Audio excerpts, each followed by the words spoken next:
After breakfast in Vid's Devbhoomi Hotel, we went to Dwarkadish temple and had an excellent darshan of the deity. The Dwarkadish temple, also known as the Jagat Mandir, is dedicated to Lord Krishna, who is worshipped by the name of Dwarkadish or King of Dwarka. According to tradition, the original temple was believed to have been built by Krishna's grandson Vajranabha over the Hari Griha, Krishna's residential place.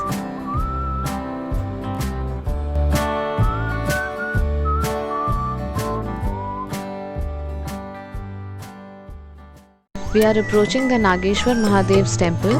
This is the Nageshwar temple, or also known as the Nagnath temple. The Jyotirlinga enshrined in the temple of Nagnath is known as Nageshwar Mahadev and attracts thousands of pilgrims all around the year. According to Shiv Purana, a Shiva devotee by name Supriya was attacked by a demon Daruka while in a boat. The demon imprisoned him along with several others at his capital, Darukavana, where he resided with his wife Daruki. Supriya advised all prisoners to recite the mantra Om Namah Shivaya. When Daruk came to know about this, he ran to kill Supriya. Instantly, Lord Shiva appeared in the form of a Jyotirlingam and vanquished the demon. This is the famous Gopi Talab.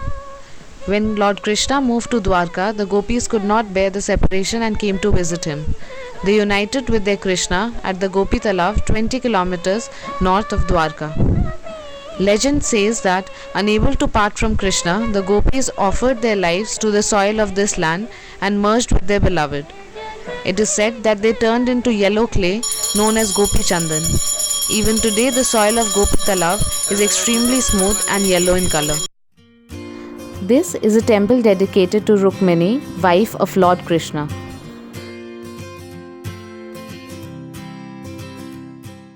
Bet Dwarka is an inhabited island at the mouth of the Gulf of Kutch, situated 3 kilometers off the coast of Okha, Gujarat.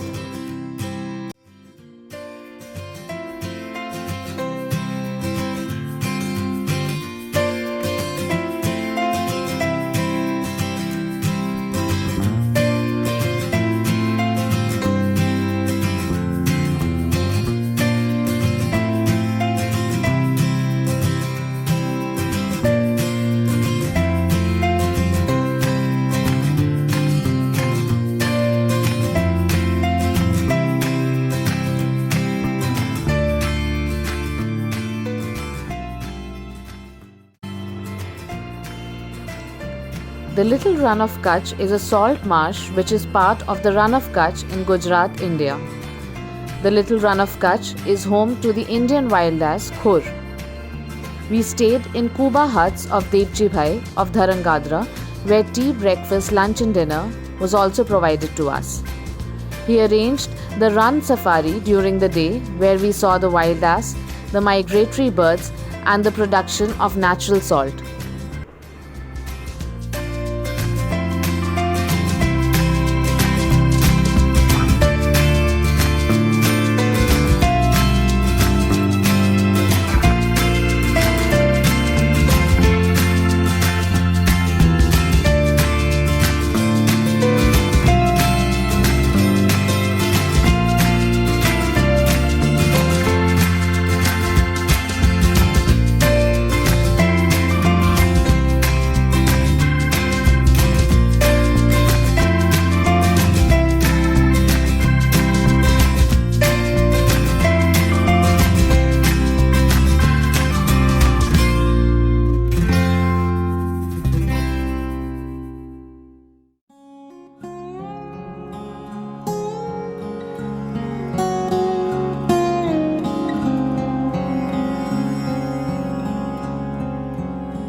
We have reached Bhuj last night.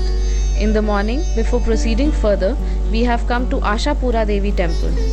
It is about 80 kilometers north from Bhuj. It has become a life symbol of faith for the people of Kutch in the last 600 years.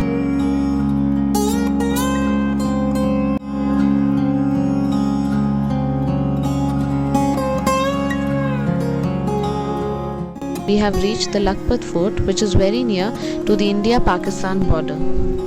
Lakhpat Fort sits at the point where Kori Creek meets the Great Run of Kutch. Lakhpat was built in the year 1805 by Jamadar Fateh Muhammad, a celebrated Kutch general, to defend the frontiers of the kingdom against the encroachment of the Sindhis.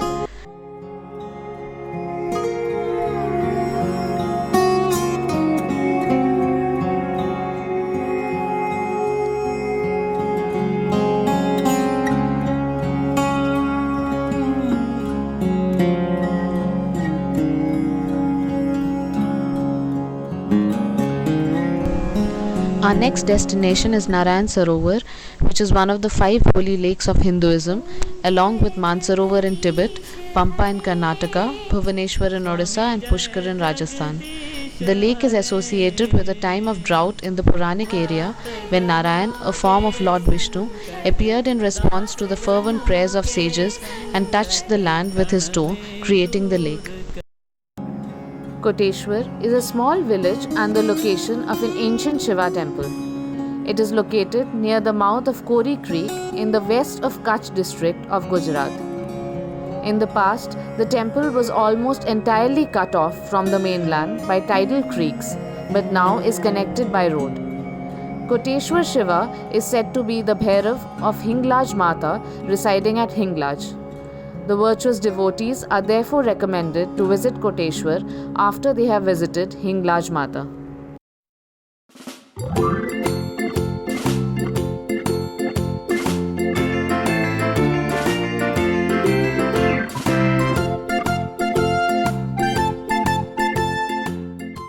We are now back in Bhuj.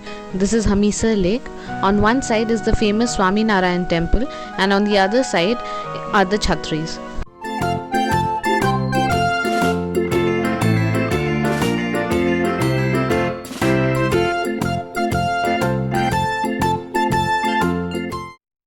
These are the royal cenotaphs or the Chhatris of Bhuj, found in the center of the Hamisar Lake. Chhatris are elevated dome-shaped pavilions used as an element in Indian architecture or funerary sites which have such structures built over them.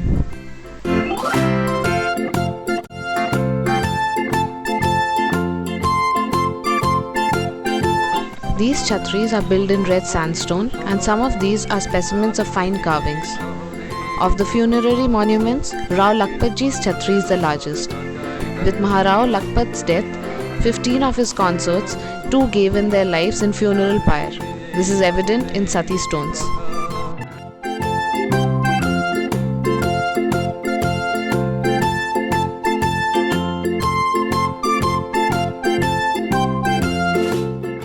The exterior walls of Chhatris bear sculptures of deities, hunting scenes, animals and couples in local costumes. The Chhatris were heavily damaged during the earthquake of 2001.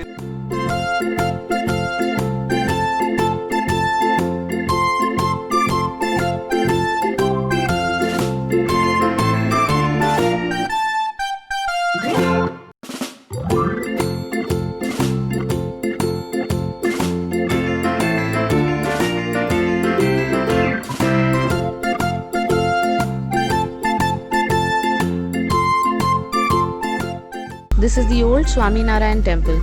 Swami Narayan, also known as Sahajanand Swami, is the central figure in the modern sect of Hinduism known as Swami Narayan faith, a form of Vaishnavism. Within this faith, Swami Narayan is equated with the supreme being Purushottama, or is considered as the incarnation of Narayan.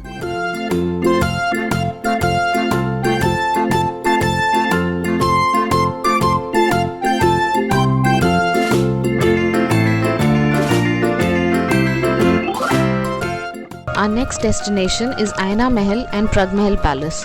Aina Mahal is an 18th century palace in Bhuj. It is located next to the Prag Mahal. It was built by Rao Lakhpatji in the mid 18th century. The chief architect was Ram Singh Mallam. The Prag Mahal was commissioned by Rao Pragmalji II and the construction began in 1865. It was designed by Colonel Henry St. Wilkins in the Italian Gothic style, and many Italian artisans were involved in its construction. The construction of the palace ultimately cost 3.1 million rupees.